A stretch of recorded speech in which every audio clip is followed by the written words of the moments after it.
Hello, greetings from Cincinnati, Ohio, the United States of America. I am Della, and together with Lika, we are doctoral candidates in Second Language Studies, University of Cincinnati. Today I'd like to share a part of my dissertation topic, which focuses on the emotional dimensions of classroom assessment. Lika has been an amazing discussion partner during the analysis for this presentation, and for that, I believe that she deserves a credit and included as one of the authors, although this is an autoethnography. And this present study focuses on my own practice as a teacher dealing with classroom writing assessment. As an autoethnographic study, this explores how the ethics of care can shape more equitable writing assessment practices in the context of Indonesia's recently adopted emancipated curriculum. In this study, I turned to a pedagogy of care as a theoretical lens to understand what more human and supportive assessment might look like, not just for students, but also for teachers. I draw on my own teaching experience in a university writing class, focusing on critical moments where I faced ethical tension. Should I prioritize efforts or performance? How should I respond to student misbehavior when I also know their personal challenges? What happens when a student's life outside the classroom deeply affects their academic work? So in this presentation, I invite you to consider what does it mean to assess with care and how might that change our daily work in a classroom?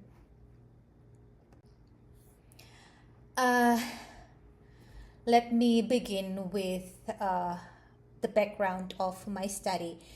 As a part of Indonesia's recent education reform, the emancipated curriculum or Kurikulum Merdeka encourages a shift away from standardized exams towards narrative-based formative assessment.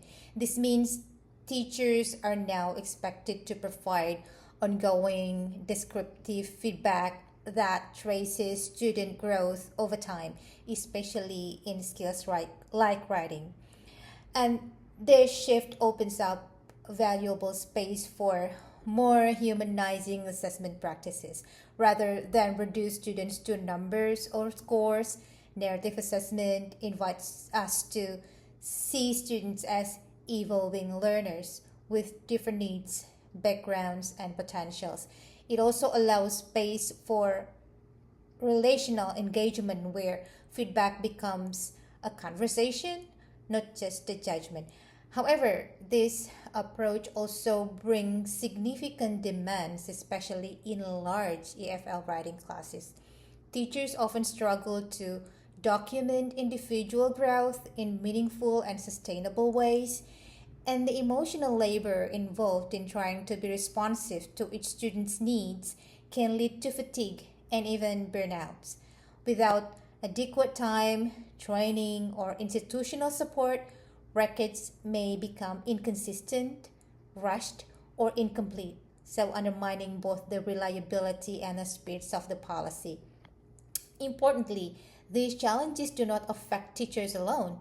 When narrative assessment becomes superficial or inconsistent, students may feel unseen, misunderstood, or discouraged, especially if their efforts or personal circumstances go unrecognized in formal evaluation. So here, student visibility refers to how well students' efforts, needs, progress, and lived experiences are recognized and responded to in the assessment process. So in this context, I turn to the ethics of care as a framework for understanding assessment as not just a technical task, but a deeply connection act. Care invites us to reflect on how we engaged with students, not just in what we assess, but in how we communicate, support, and respond to their learning journey. It challenges us to think not only about fairness in grading, but also about attentiveness, trust, and emotional responsibility in assessment relationship. I'm guided by both practical concerns from the classroom and a deeper ethical inquiry. So I structured the research around three key objectives. First, I want to explore how the ethics of care, as developed by Noddings and Tronto, can offer a useful lens to guide writing assessment, especially in emotionally and socially complex classrooms. Second, I'm interested in how teachers make decisions when faced with real life classroom tensions. And finally, I aim to identify uh, connection strategies, moments of attentiveness, emotional regulation, or vulnerability that help teachers navigate these tensions ethically and humanely. And to pursue these goals, I've developed three research questions, and these research questions guided my autoethnographic reflection and the analysis of critical incidents in my teaching practice. Let me walk you through the theoretical framework. Here I adopted Nodding's theories of ethics of care and also Tronto's political and institutional dimensions of care. Nodding's theory is grounded in relational ethics, emphasizing care as a situated, emotional, and reciprocal process. Her work focuses on two core concepts: engrossment and motivational displacement.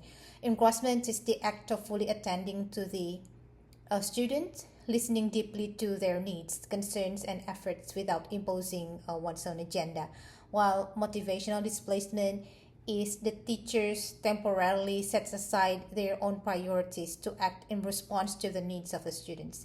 This is not about a self-sacrifice, but about being ethically moved by the presence of the others.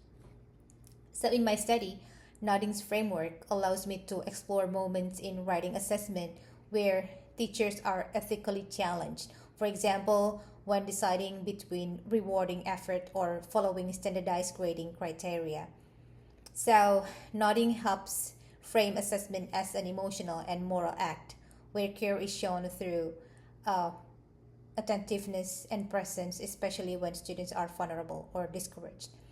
And Tronto expands the ethics of care from personal interactions to public and institutional practices, which is particularly useful when discussing systemic educational policies like Indonesia's emancipated curriculum. And she proposes several phases of care: caring about, taking care of, caregiving, care receiving, and caring with. And all of these helps frame the teacher's role not just as emotional laborer, but as an ethical actor within institutional constraints, balancing care for the students and care for oneself. So here, in my study, Noddings captures the micro connection moments of care in classroom decision making when a teacher leans into empathy, listens closely, or adapts a rubric. And Tronto explains the macro context, how structural conditions affect the teacher's ability to care, and how care must be balanced across competing needs, for example, fairness, standards, and equity. And this combined framework justifies my focus on critical incidents in writing assessments, not just as isolated anecdotes, but as ethically chart sites where the personal and the institutional intersect. I adopted an autoethnographic approach, which means I use my own teaching experiences as both the subject and source of inquiry. And this method allows me to reflect deeply on not just what I do in a classroom, but why I do it, and how my choices are shaped by care, emotion, values, and institutional expectation. And this work is grounded in over 2 decades of teaching experiences in Indonesian EFL context. That long-term engagement has given me rich insights into the recurring tensions the teachers face, from grading equitably in large classes to supporting students with complex personal challenges. And from my diaries, from my journal, I selected a set of critical incidents, the meaningful moment that disrupted my assumption, demanded moral reflections, or left a lasting emotional impact. And these incidents included cases like evaluating a struggling student who showed great effort, deciding how to respond to late work caused by family issues, and managing misbehavior in ways that preserve dignity. Through the lens of care ethics, these incidents are not treated as mistakes or outliers, but as data points that reveal the emotional labor and ethical decision making embedded in writing assessment. And the goal is to generate insights that speaks not only to my personal experience but also to shared dilemmas in our profession. So my findings, you can see from the first vignette. This highlights a tension I believe many educators face, balancing objective performance standards with students' emotional and effort-based investment.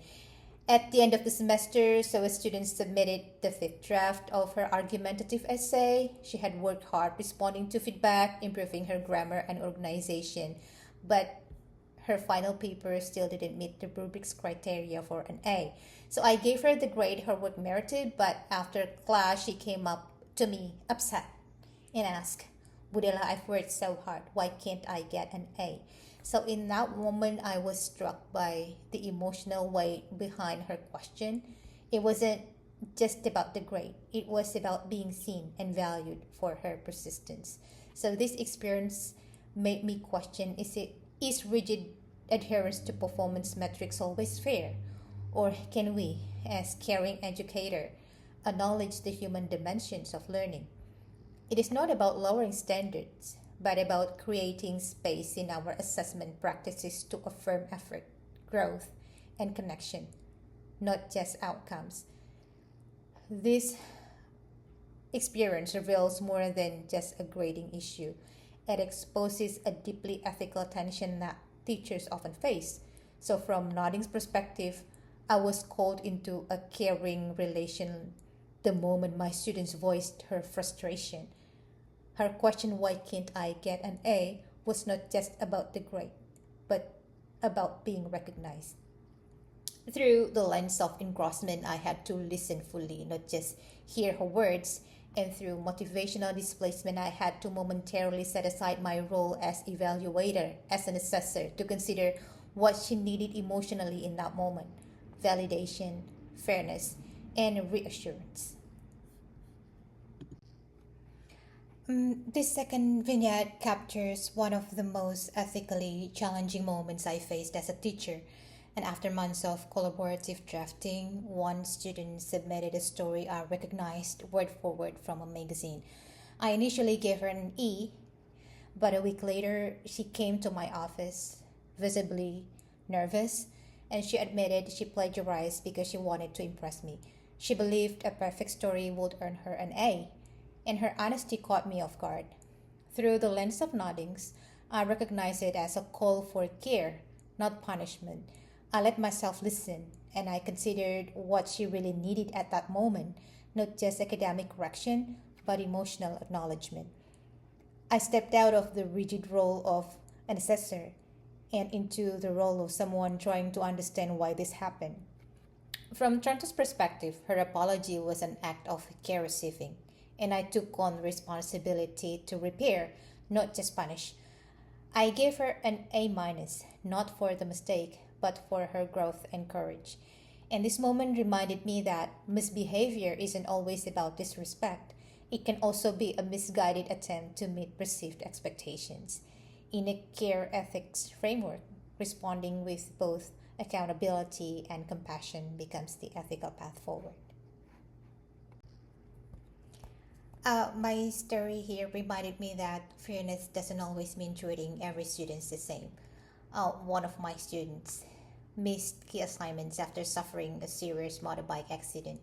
He was unable to notify me, and the semester moved on. A colleague suggested giving him an E, saying it will be unfair to pass him when others had completed the full coursework. But I couldn't ignore the context. My student had shown commitment all semester, at least in 9 meetings.